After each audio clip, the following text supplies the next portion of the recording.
ಇದು colour therapy ಬಣ್ಣ ಚಿಕಿತ್ಸೆ. ನನ್ನ ಮಗನಿಗೆ TB ಕಾಯಿಲೆ ಇದೆ sir.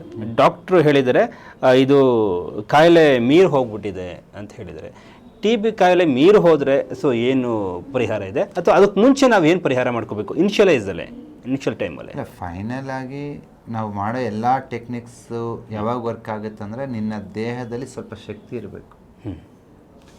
4th stage cancer, tuberculosis last stage. So ಇಂಥ ಪರಿಸ್ಥಿತಿನಲ್ಲಿ ರೋಗಿಯ ಶಕ್ತಿನೇ ಕಡಿಮೆ ಇರುತ್ತೆ. ಅಂಥ ಸಮಯದಲ್ಲಿ ನಾವು ತುಂಬ ಮಿರಾಕಲ್ ಅಂತೂ ಮಾಡೋಕ್ಕಾಗಲ್ಲ, ಬಟ್ ಇರೋದನ್ನ ಸ್ವಲ್ಪ ಇಂಪ್ರೂವ್ ಮಾಡ್ಕೊಳ್ಬೋದು ಅಂತ. ಸೊ ಅದು ಎಲ್ಲ ಆರಂಭದಲ್ಲೇ ಬಂದರೆ ಅದನ್ನು ಗುಣಮುಖ ಮಾಡ್ಬೋದಾ ಈ ಕಲರ್ ಥೆರಪಿ ಮತ್ತು ಅಕ್ಯುಪ್ರೆಷರ್ ಅಲ್ಲಿ ಯಾವುದೇ ಒಂದು ಕಾಯಿಲೆ ಇರ್ಬೋದು, ಎಷ್ಟು ಬೇಗ ಅವರು ಈ ಒಂದು ಪದ್ಧತಿನ ಅಡಾಪ್ಟ್ ಮಾಡ್ಕೋತಾರೋ ಕ್ಯೂರಿಂಗ್ ಚಾನ್ಸಸ್ ಅಷ್ಟು ಜಾಸ್ತಿ ಇರುತ್ತೆ. ಲೇಟರ್ ಸ್ಟೇಜ್ ಆದಷ್ಟು ಇವಾಗ ಬ್ಲಡ್ ಲೆವೆಲ್ ಚೇಂಜಸ್ ಇತ್ತು, ಎನರ್ಜಿ ಲೆವೆಲ್ ಚೇಂಜಸ್ ಇತ್ತು, ಬೇಗ ಆಗುತ್ತೆ. ಅದು ಸ್ಟ್ರಕ್ಚರಲ್ ಲೆವೆಲ್ ಚೇಂಜಸ್ ಆದಾಗ, ಒಂದು ಗಡ್ಡೆಗಳಾದಾಗ, ಆರ್ಗನ್ ಆ ಫಿಸಿಯಾಲಜಿನೇ ಚೇಂಜ್ ಆದಾಗ, ಆ ಲಿವರ್ ಸಿರೋಸಿಸ್ ಆದಾಗ, ಡ್ರೈ ಆದಾಗ, ಕಿಡ್ನಿನಲ್ಲಿ ಸಿಸ್ಟ್ ಆದಾಗ, ಸೊ ಈ ಥರ ತುಂಬ ಕ್ರಾನಿಕ್ ಆಗಿ ತುಂಬ ದಿವಸ ಆದಾಗ ಆ ಕಲರ್ ಥೆರಪಿ ಅಕ್ಯುಪ್ರೆಷರು ನಿಮಗೆ ತುಂಬ ದಿನ ಮಾಡಬೇಕಾಗುತ್ತೆ ಸ್ವಲ್ಪ ಚೇಂಜಸ್ ಕಾಣೋದಕ್ಕೆ.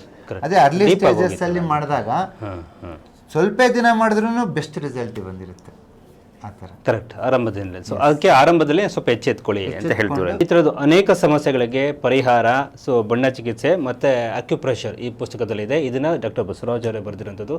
ಸಾವಿರಾರು ವರ್ಷಗಳ ಇತಿಹಾಸ ಇರುವಂಥದ್ದನ್ನು ತುಂಬ ಈಸಿಯಾಗಿ ಎಲ್ಲರೂ ಕೂಡ ಅರ್ಥ ಮಾಡ್ಕೊಳ್ಳೋಂಥ ನಿಟ್ಟಿನಲ್ಲಿ ಇದನ್ನು ಬುಕ್ನಲ್ಲಿ ಬರೆದು ನಿಮ್ಗಳಿಗೆ ಕೊಡ್ತಾ ಇದ್ದಾರೆ. ಇಂಥ ಆಲ್ಟರ್ನೇಟ್ ಥೆರಪಿ ಸಾವಿರಾರು ನಮ್ಮ ಹಿರಿಯರು ನಮಗೋಸ್ಕರ ಬಿಟ್ಟು ಹೋಗಿದ್ದಾರೆ. ಮಾಡ್ಕೋಬೇಕು.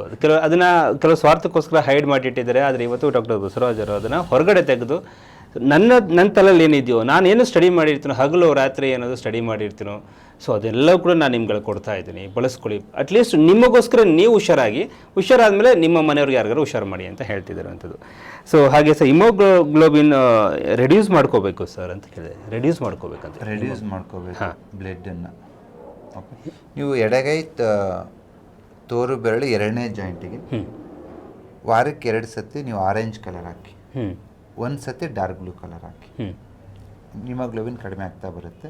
ಮತ್ತು ಬಲಗೈ ಈ ಒಂದು ಉಂಗುರ ಬೆರಳು 3rd ಜಾಯಿಂಟಿಗೆ ಇಲ್ಲಿ ನಂಬರ್ 6 ಅಂತ ಆರೆಂಜ್ ಕಲರಲ್ಲಿ ಬರೀರಿ.